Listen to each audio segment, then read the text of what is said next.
My aunt smiled while I told her about my dream wedding, then stole it right out from under me. So I smiled back and made sure she'd regret it for the rest of her life. Derek and I had been together since our sophomore year of college. He was my best friend, my rock, the person who stood by me when I lost my job, when I lost my dog, when I lost myself. So when he got down on one knee with shaking hands and tear-filled eyes, I didn't even let him finish before I shouted yes. That night, I couldn't sleep, not from nerves, but from excitement.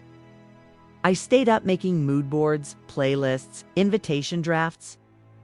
But most of all, I kept refreshing the website for Rosewood Manor. If you know, you know. Rosewood Manor isn't just a wedding venue, it's a fantasy. A sprawling, historic estate surrounded by rose gardens that bloom year-round, thanks to a hidden greenhouse. Inside, there are chandeliers bigger than my first apartment.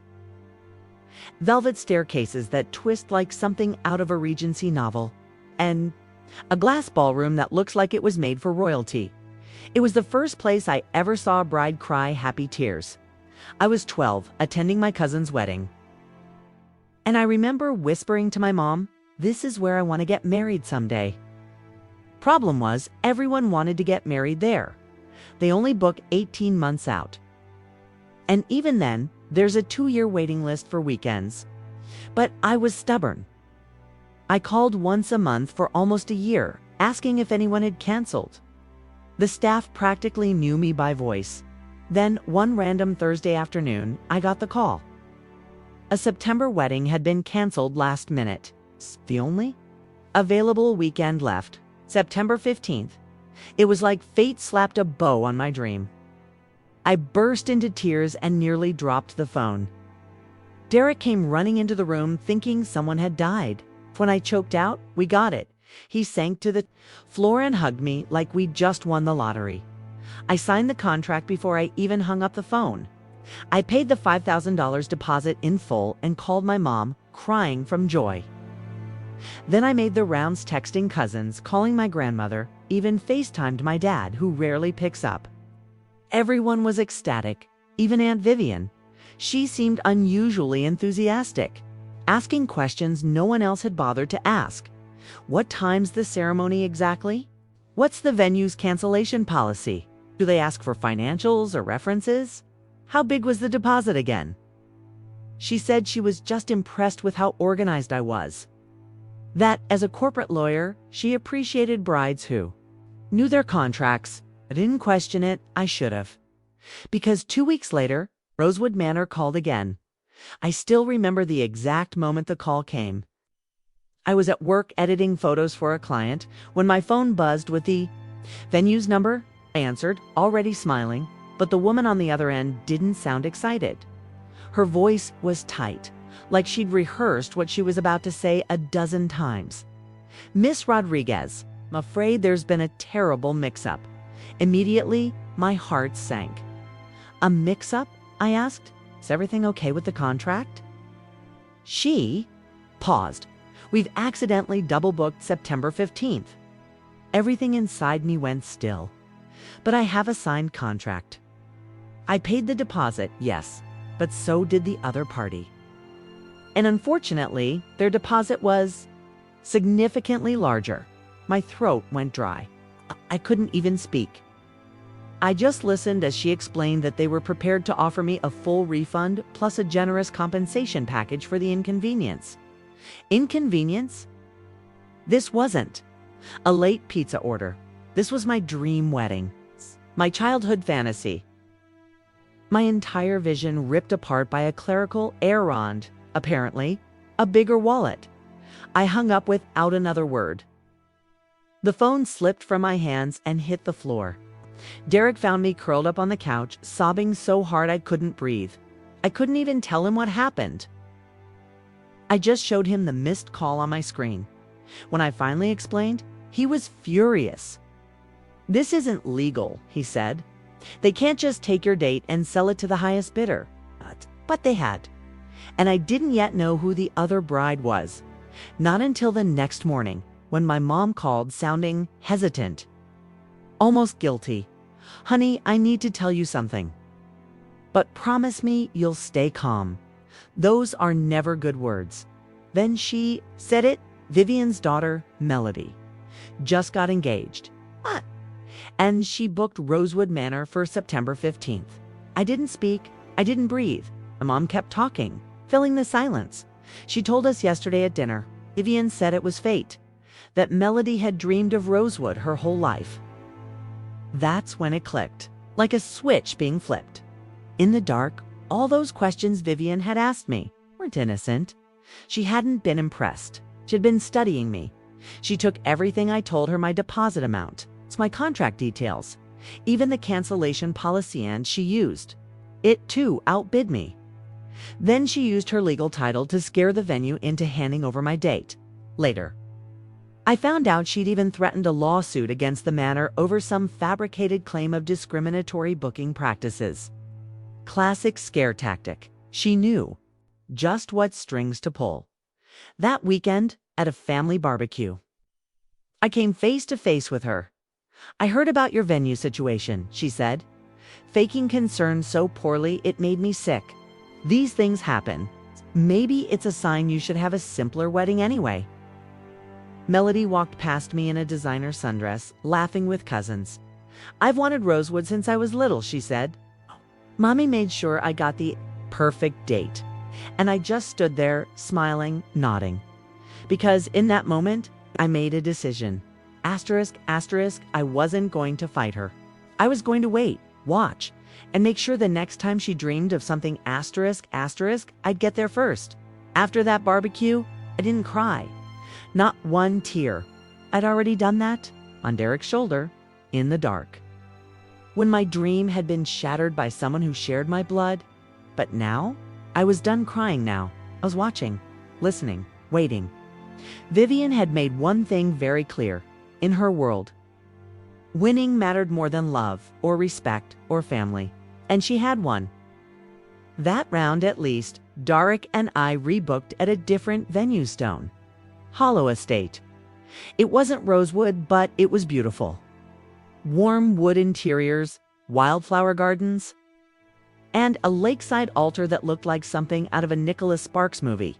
Everyone said the ceremony was stunning, and honestly, it was. But while I said my vows with love in my voice, I never stopped thinking about Vivian. The way she'd smirked. The way Melody had bragged. Like my dream had always been her dream. They thought I'd moved on.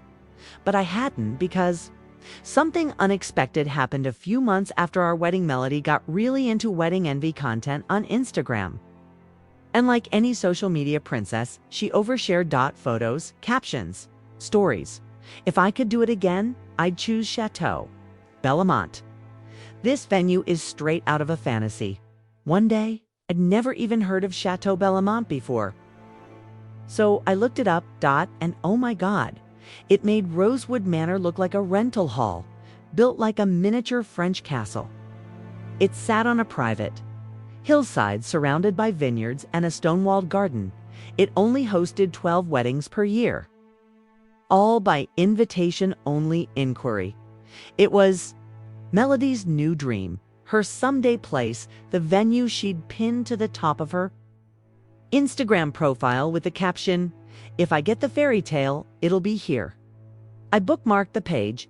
I followed the venue's private updates, and I waited. And when Melody finally got engaged 2 years later, I was ready.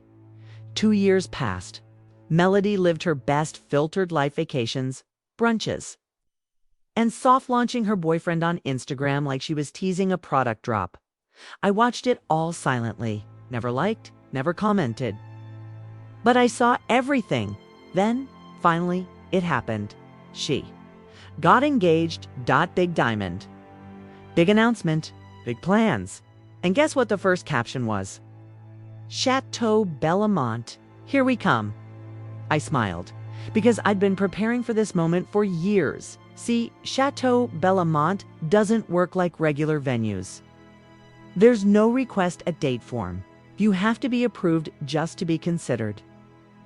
Then, if you pass their vetting, they allow you to submit 3 preferred dates and their calendar. It opens once a year at midnight for the next 12-month cycle. The second it goes live, it books out in minutes, so I planned. I researched the staff, I studied their preferences. I even hired a friend who designs high-end bridal events to help me prepare an inquiry packet that looked like it came from royalty. Styled photos, mood boards, budget confirmation, everything. The day the calendar opened, I was already logged in from 3 devices. Midnight hit and I submitted all 3 dates that Melody had talked about in old posts, her ideal dates based on astrology. Weather and vibe. 20-4 hours later, I got the email, "Congratulations, your wedding has been approved and confirmed at Chateau Bellamont." I didn't cry, I didn't scream, I just stared at the screen, and then I forwarded the confirmation to a new email I'd made, one that Melody didn't recognize. Why? So I wasn't just going to book the venue, I was going to let her find out the same way. I did .late, .helpless, .linesided. Melody didn't apply to Chateau Bellamont right away. No, she spent weeks teasing. She posted mood boards filled with vintage lace and candlelit courtyards. Wrote long captions about how she could see herself walking down those garden steps. She even tagged the venue with the caption, "Manifesting my fairy tale." Bellamont or bust, I watched, patiently.